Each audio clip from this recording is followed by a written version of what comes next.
when you're saying you're sensitized, good use of that word.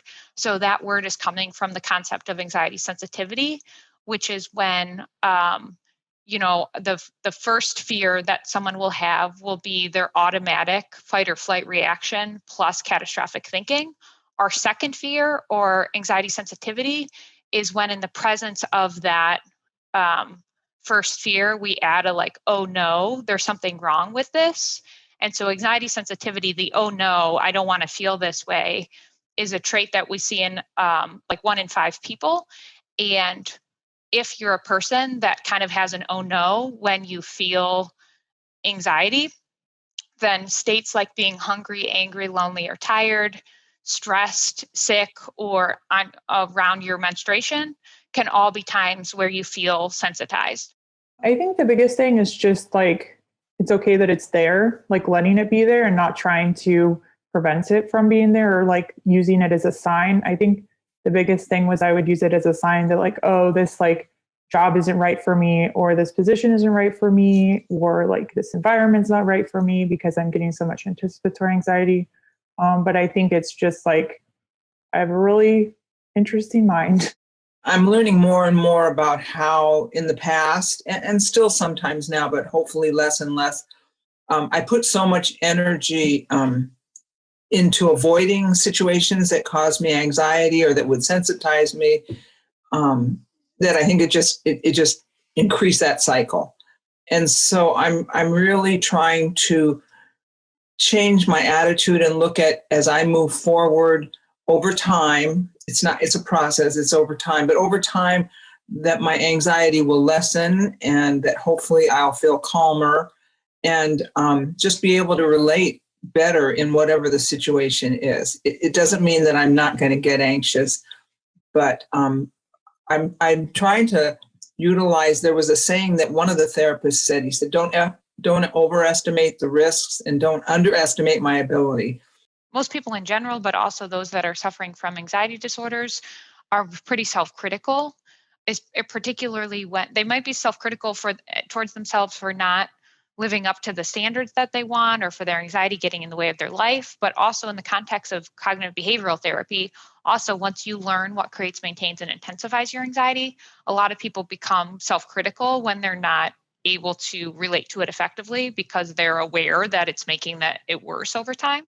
It's more about self-talk in my situation, because before I would always tell myself like, hey, Jared, like this is not the way that you're supposed to be doing. And, or, just a lot of insulting, just self-insults. And so, I tried to really work on that. And I just tried to really work on, just telling myself that it's okay, that you can still do it, that, just a little bit more of my own self-support. And that actually have changed a lot of my behavioral ways of doing things as well. I spent probably, a lot of years of my life resisting the anxiety or trying to figure out what the thoughts meant and being kind of intolerant of the uncertainty. And so to go toward the uncertainty on purpose was really terrifying to me at first. And I tried and wasn't successful a lot of times. But I think when I finally realized that my way was also not working, and then I started a little bit at a time, just trying to get a little bit of distance, and started just accepting the thoughts as thoughts first and then not to figure it out. I found some success, and then I could build on that success moving forward. Values work is important when you're really fused and you're really suffering with anxiety and OCD. At least you have to kind of value life enough to try. And you have to value not only life itself, but like kind of your own potential future, and to have enough hope about your future to take a leap of faith and try this new way of acting. But you're right that you probably don't need like more specific and idiosyncratic awareness of your specific values that are informing your life decisions until actually you're in a place where your anxiety and OCD are managed well enough that you don't just feel like you're surviving all the time. I value my relationship with my husband and with my all of my family. That's really important to me.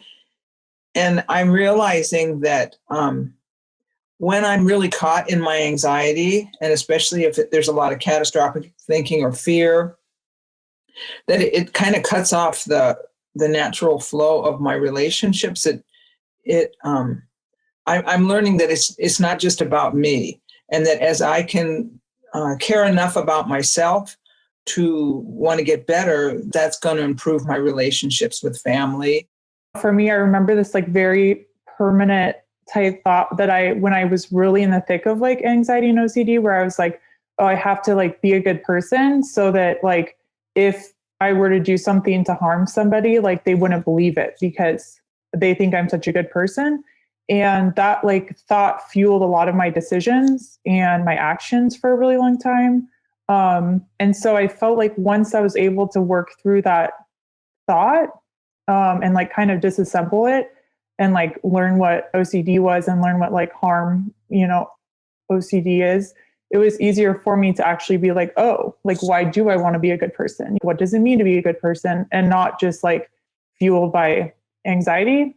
And it's like very, I think, comforting when you like are able to start making decisions for yourself instead of like, it feels very compulsive to like make decisions about who you need to be and what you need to do.